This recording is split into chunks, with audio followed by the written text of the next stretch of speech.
Welcome to Lecture 11 for CS285. In today's lecture, we're going to talk about model-based reinforcement learning algorithms. So, first we'll discuss the basics of model-based RL, where we learn a model and then use this model for control. We'll talk about a naive way of approaching this problem, discuss a few candidate algorithms, and then talk about some problems with these algorithms. We'll talk about the effect of distributional shift in model-based RL, and then we'll discuss uncertainty in model-based RL and how being aware of uncertainty can make a really big difference in the performance of algorithms. Then we'll conclude with a discussion of model-based RL with complex observations. And then next time, we'll discuss how we can use model-based RL to learn policies. So all of the algorithms we'll discuss in today's lecture learn only a model, and then they use algorithms such as the ones in the previous lecture to plan through that model. Whereas next time we'll talk about how we could also use models to learn policies.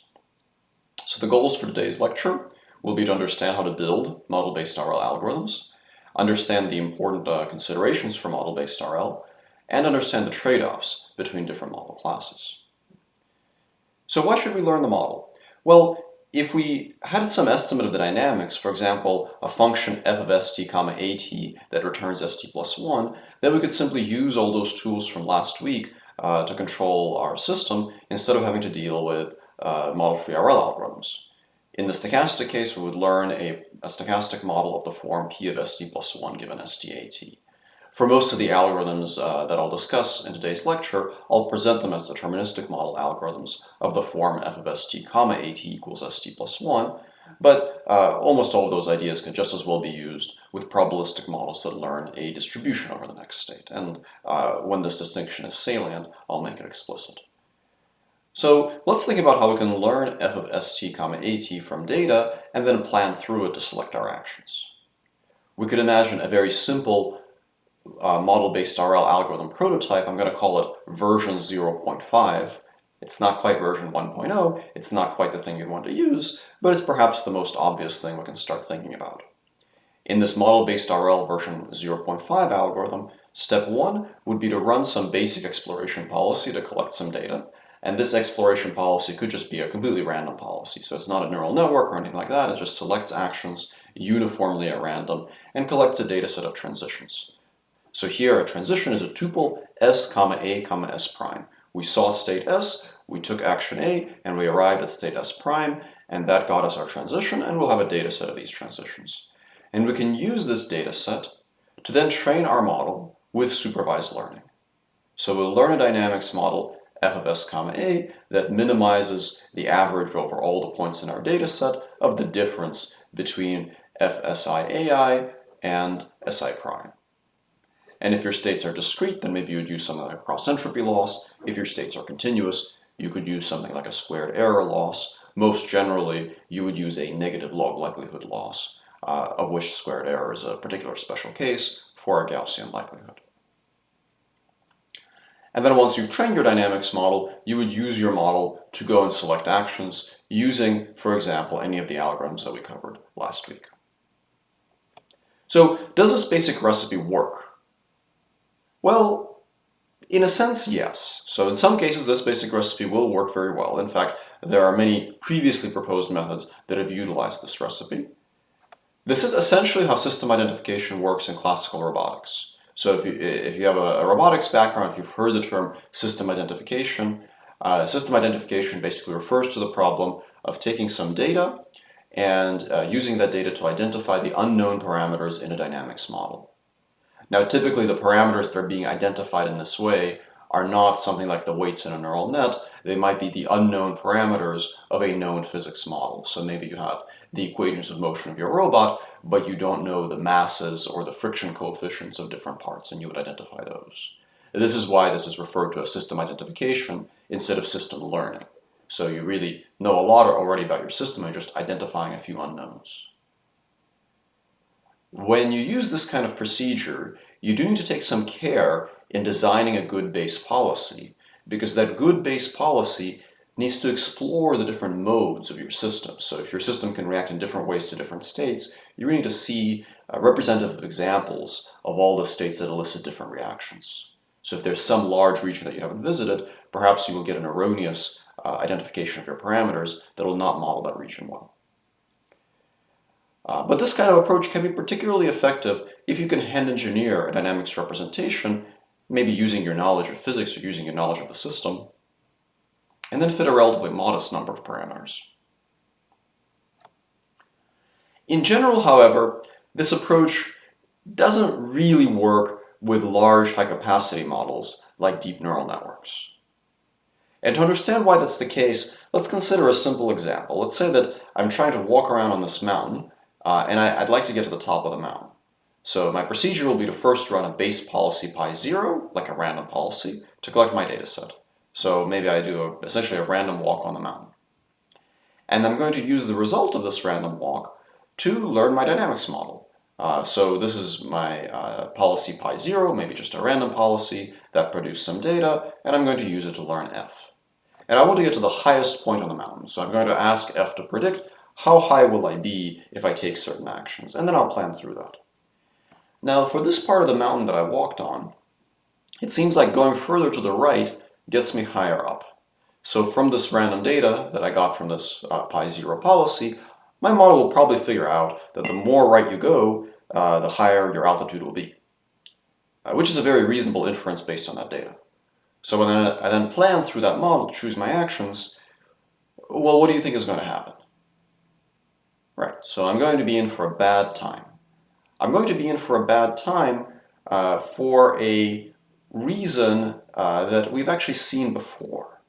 So the data that I use to train my model comes from the distribution over states induced by the policy pi0. We can call this p pi0 st. Take a moment to think about why using a model trained on p pi0 st can lead to some really bad outcomes when we then use that model to plan. As a hint, the answer to this is something that we've seen before in several of our previous lectures. So the issue is basically the following. The issue is that when we plan through our model, you can think of that planning as executing another policy. We can call it pi f, because f is the model and pi f is the policy induced by that model. Pi f is not a neural net, pi f is just a planning algorithm run on top of the model f, so pi f is fully determined by f. And it has its own state distribution. Its state distribution is p pi f of st. And in this case, that distribution involves going very far to the right and falling off the mountain. The reason that the problem happens is because p pi f of st is not equal to p pi 0 of st.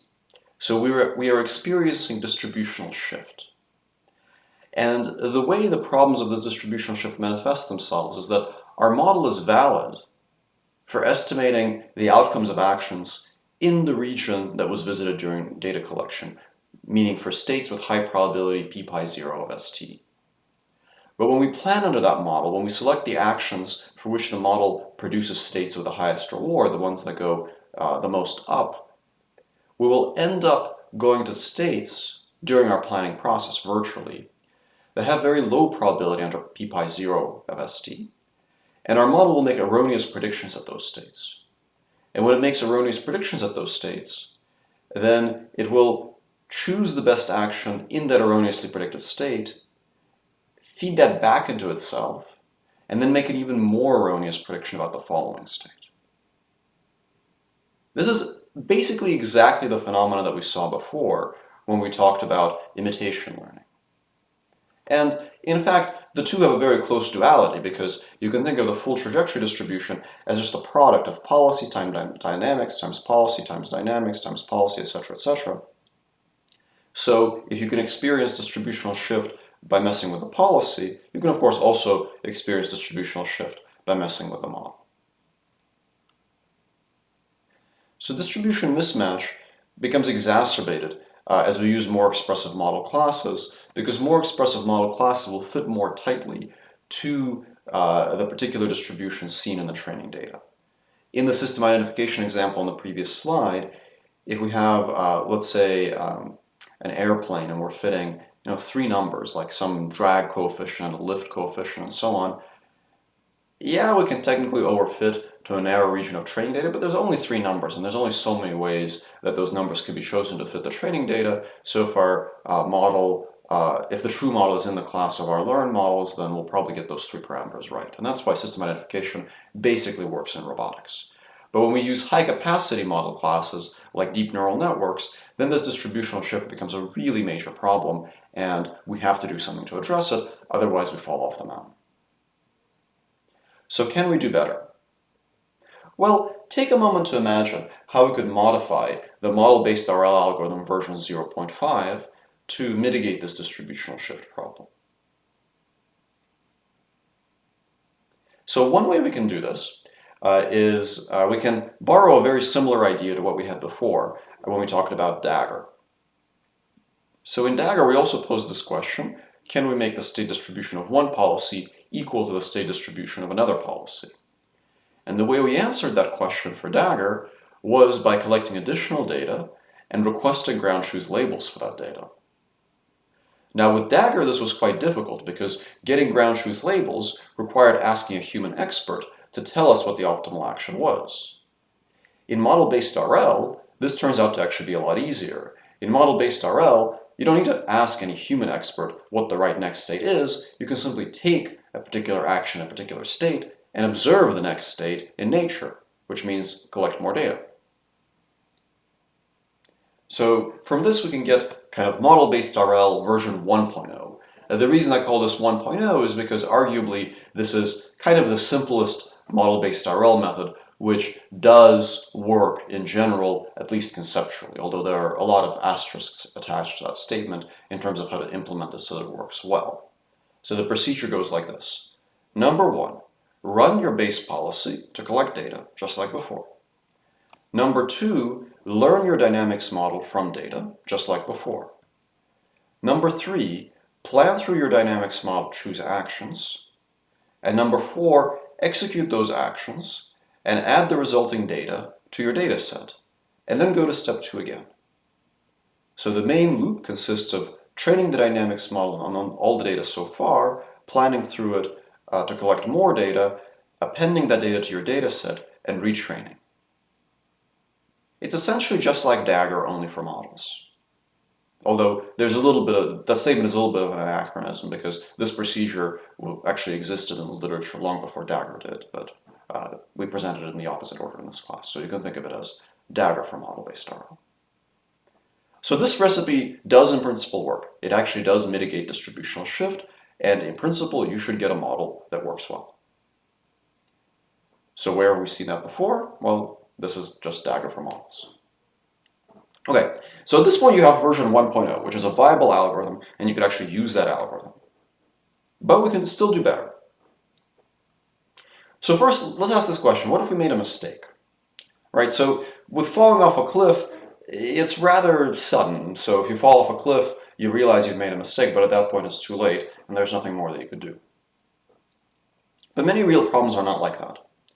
Let's say that you're driving a car, and your model is a little bit erroneous. So your model predicts that you'll go straight, not if your steering wheel is pointed straight, but if your steering wheel is a little bit to the left. So the model is just a tiny bit off. It says, well, if you steer like 2 degrees to the left, then you'll go straight. A fairly innocent mistake in a complex dynamical system. So if you do that, then when you actually execute your model, you'll go a little bit to the left instead of going straight, and then you'll go a little bit to the left again and again and again. Now, as you collect more data, that iterative data collection should fix this problem. So asymptotically, this method will still do the right thing. However, we can do better, and we can get it to learn faster by fixing the mistakes immediately as they happen instead of waiting for the whole model to get updated. So what we can do is we can replan our actions at exactly the moment when you've made the mistake and perhaps correct it. So the way that you can do better is look at the state that actually resulted from taking that action, and then ask your model what action should take in this new state instead of continuing to execute your plan. And this is what we're going to call model-based reinforcement learning version 1.5, which is also in the literature often called model predictive control, or MPC, which I alluded to briefly at the end of the previous lecture. So the idea here is, just like before, run your base policy, train your dynamics model, plan through your dynamics model to choose a sequence of actions, but then execute only the first planned action, observe the actual real state that results from taking that action, and then plan again. So you append that transition to your data set, and then instead of waiting for that whole sequence of actions to finish, you immediately replan. Now this is much more computationally expensive because you have to repeat the planning every single time step. But with this procedure, you can do much better with a much worse model. Because your model maybe doesn't realize that steering a little to the left won't cause it to go straight, but once it's actually gone to the left, at that point the mistake is so big that it can probably figure out that, okay, now I really need to steer to the right to get out of here. And this kind of model predictive control procedure can be much more robust to mistakes in the models than the naive 1.0 procedure that I showed on the previous slide. And then, of course, every n outer loop steps, you repeat this whole process and retrain your model. And n here might be some multiple of the length of your trajectory. So in practice, this version 1.5 procedure pretty much always works better, with the main consideration being that it's considerably more computationally expensive. So replanning basically helps avoid model errors. And your homework 4 assignment will essentially involve implementing an algorithm that basically does this. So if this procedure is not clear to you, please do make sure to ask a question in the comments and come to the class discussion and ask about clarifications, because it's very important to get this particular procedure correct. Okay, so now one question we could ask is, well, how should we replan? So how do we plan through f of SA to choose actions? The intuition is that the more you replan, the less perfect each individual plan needs to be. So while the computational cost of replanning might be very high, in practice, since you're going to be replanning and fixing your mistakes, you can kind of afford to make more mistakes during this replanning process. So a very common thing that people do when they actually implement this procedure is they use much shorter horizons for step 3 than they would if they were making a standard open loop plan. And they just rely on the replanning to fix those mistakes. So even things like random sampling can often work well here, random shooting, whereas they might not work well for constructing a long open loop plan. And if you remember the demonstration that was shown at the end of class last week, this was illustrating MPC with replanning, using actually a fairly short horizon and really relying almost entirely on that replanning to fix up the mistakes.